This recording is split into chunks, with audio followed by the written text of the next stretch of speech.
open sanctuary for months now, and I just learned it takes over 300 volunteers to constantly come together and surround the community. Just another way that our system is broken, and yet people are responding. And so we're grateful to have Reverend Karen here to remind us why all of these fights are connected and why we must in this moment come together and take action. Thank you.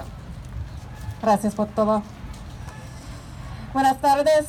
I am the Reverend Katie Romano Griffin, the Associate Minister serving Cedar Lane Unitarian Universalist Church in Bethesda, Maryland, and will be speaking on behalf of the Unitarian Universalist Association today. I want to thank every single organization, individual, faith for being present today, because it's going to take all of us to make some change. Nosotros somos el cambio. We are the change. While our country's leaders espouse family values, our practices are quite the opposite. Our country has been separating children from their parents for centuries. Enslaved African children were separated from their parents and sold. Native American children were separated from their parents and forced into boarding schools which erased their culture. Japanese children were separated from their parents in some of the internment camps. What we're seeing is another iteration of these immoral and illegal practices, and we must put a stop to it. No hay justicia en este país para los inmigrantes, pero nosotros, la gente, clamamos por justicia y cambio. There's no justice for immigrants in this country.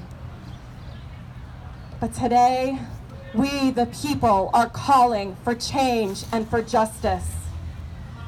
As of January 19, Homestead had 1,350 teenage migrants surrounded by tall fences covered with mesh screens and under constant watch by guards, not permitted to leave. And I heard that that number is at 3,000 today. And my colleague, Reverend Adam, mentioned earlier, it costs $500,000 a day to operate this institution. And the companies benefiting are Comprehensive Health Services, which was acquired by Caliburn International Corp. This contract with the government could net the company as much as $190 million in a 4-month period. Nosotros somos el cambio. We are the change. The New York Times reported on June 5th, 2018 that Ravina Shamdasani, a spokeswoman for the Office of the United Nations High Commissioner for Human Rights, stated that the U.S. practices regarding child detention amounts to arbitrary and unlawful interference in family life and is a serious violation of the rights of the child. She continued to say that the U.S. should immediately halt this practice of separating families and stop criminalizing what should at most be an administrative offense, that of irregular entry or stay in the U.S. Nosotros somos el cambio. For Unitarian Universalists, our faith calls us to honor the inherent worth and dignity of all people as well, and to seek justice, equity, and compassion in human relations. What is happening in Homestead is a violation of the inherent worth and dignity of all of those children imprisoned there and their families that they've been separated from. The practices surrounding child detention that our country employs are neither just nor compassionate, and we all have a responsibility to stop it now. Nosotros somos el cambio. Yes. In his book, The Better Angels of Our Nature, author Steven Pinker hypothesized that when we, the people, reach critical mass in determining that certain acts of violence are unjust, that is when change occurs. Well, it's long past time for change to occur. Nosotros somos el cambio. And I'm just going to repeat a few points that my colleagues have shared before again, because I want you to remember that we are the change in this process, and it's going to take all of us to pledge to never again open or operate an emergency influx center which has allowed the Office of refugee resettlement to bypass critical protections for children. It will take all of us to terminate the information sharing agreement with the Department of Homeland Security so that the children's sponsors can come forward without fear of enforcement.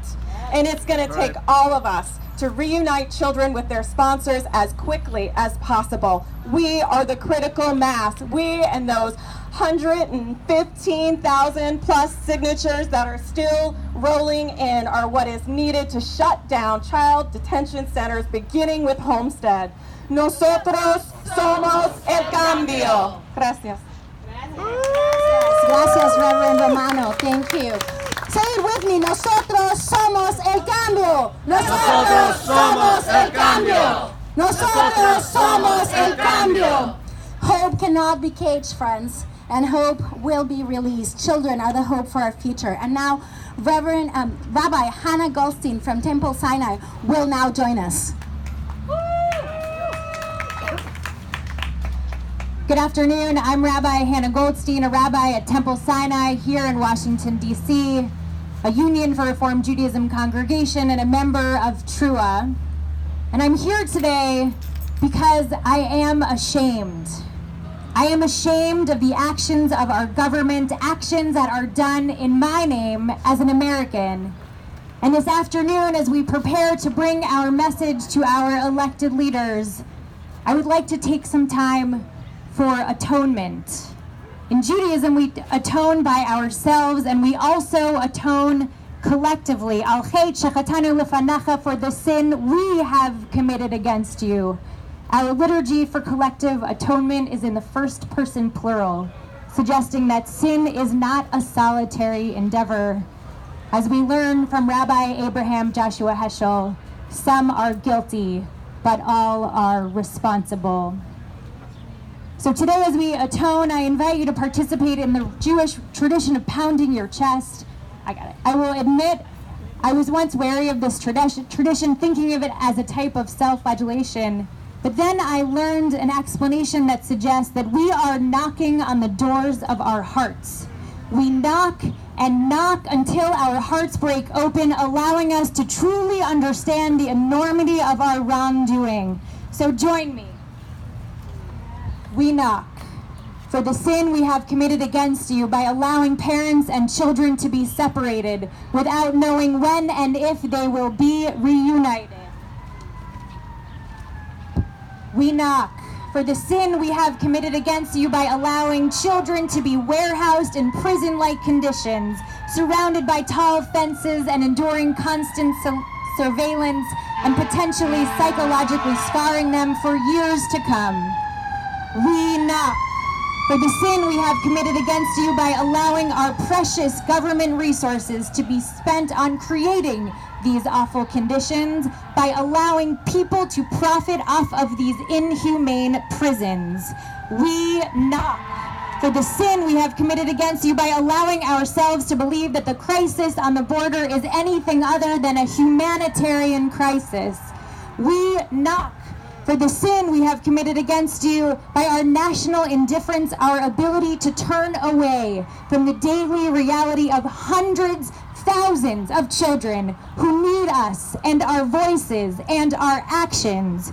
We knock for the sin we have committed against you by ignoring your mandate to welcome the stranger, to love our neighbor, and to treat each person with dignity, because we are all created B'Tselem Elohim in the image of God. God, as we knock on our hearts and we knock on the doors of the halls of power, break open our hearts. Break open the hearts of every congressperson, every senator, every White House official who has managed to steel themselves against this human tragedy. God, break open all of our hearts and allow the pain of those suffering to flood in, so that maybe then we will finally be moved to live up to our highest moral ideals. Amen. Thank you so much, Rabbi Goldstein. So